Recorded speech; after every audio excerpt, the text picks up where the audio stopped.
Bonjour à toutes et à tous et bienvenue dans le tout premier épisode de ce podcast. Avant de commencer à publier nos premiers épisodes, nous tenions à vous présenter qui est derrière ce micro et surtout pourquoi Onlinov a décidé de prendre la parole aujourd'hui. Je suis avec Quentin, directeur marketing et communication d'Onlinov. Quentin, bonjour. Bonjour Maë, et je suis ravi d'être avec toi pour se lancer ce podcast aujourd'hui. Ravi également. On va commencer par la base. Onlinov, c'est quoi exactement? Pour ceux qui vous découvrent aujourd'hui, comment vous vous présentez? Alors Olinov, c'est un courtier en assurance. Le courtier, c'est celui qui fait l'intermédiaire entre l'assureur et le client. Nous, on est un courtier très spécifique. On travaille exclusivement avec des entreprises technologiques. Concrètement, ça veut dire qu'on va travailler avec des startups en phase d'amorçage qui vont quitter leur phase de R&D, mais également avec des scale-up qui sont en pleine croissance et de façon plus traditionnelle avec des PME, des ETI, voire des grands groupes du secteur du numérique, de la santé et de l'électronique. Aujourd'hui, on a construit une expertise métier très pointue. Notre objectif, c'est de comprendre ce que font réellement nos clients afin de pouvoir adresser et sécuriser le bon risque, que ce soit des éditeurs de logiciels, des plateformes d'intelligence artificielle, les medtech pour la partie santé comme les biotech, avec les fabricants de dispositifs médicaux, les laboratoires pharmaceutiques. Aujourd'hui, ce qu'on a vu, c'est que les risques sont différents en fonction de la technologie. Et les contrats doivent l'être aussi.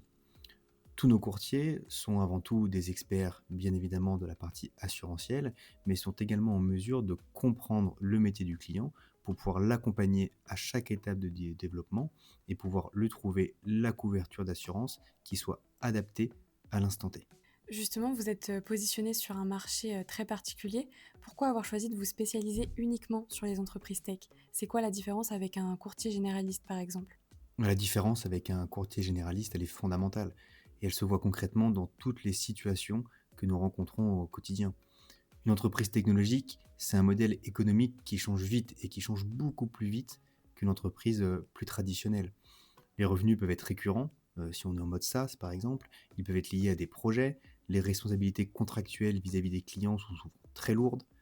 Le produit, on le voit souvent, c'est du logiciel, de la donnée, une technologie spécifique, ça peut être une deep tech également avec une technologie qui n'est finalement quasi pas définie par le contrat d'assurance. Et si quelque chose dysfonctionne, les conséquences peuvent être massives. J'aime beaucoup prendre l'exemple d'un dispositif médical qui pourrait gérer des données médicales, des données sensibles dans le monde entier. Il faut bien comprendre que le jour où on a une fuite de données, c'est complètement différent et l'échelle est totalement différente que si on a une fuite de données chez un fabricant de matériel électronique qui ne gérerait pas de données de santé. Donc un courtier généraliste, finalement, il ne va pas comprendre c'est qu'une clause de limitation de responsabilité dans un contrat SaaS. Il ne va pas pouvoir accompagner le client pour définir ses responsabilités lorsqu'il va embarquer de l'IA dans un logiciel.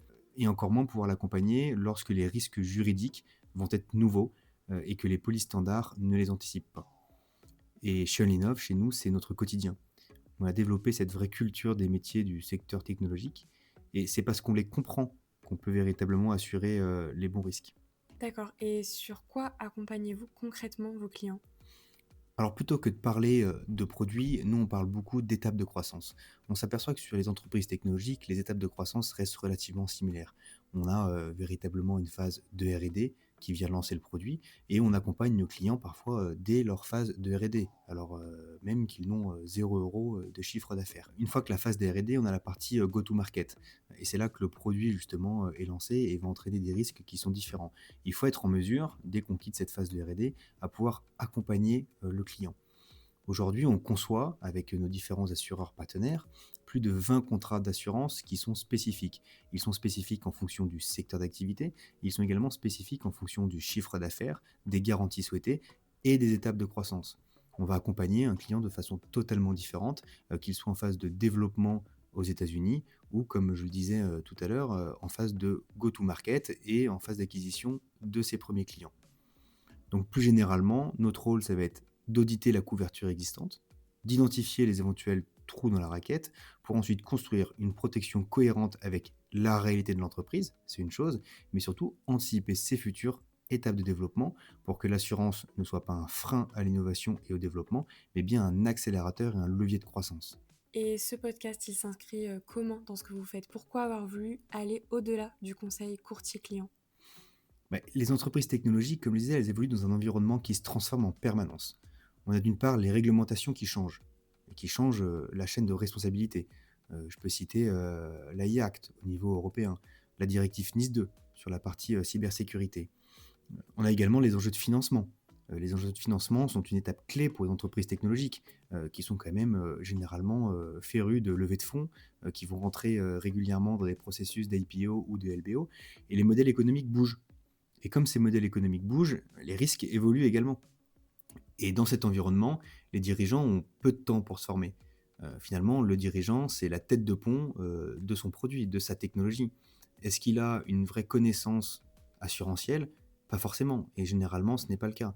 Alors bien évidemment que chaque rôle dans l'entreprise est dédié à une expertise. On travaille régulièrement avec les directeurs administratifs et financiers, les DRH pour la partie santé et prévoyance.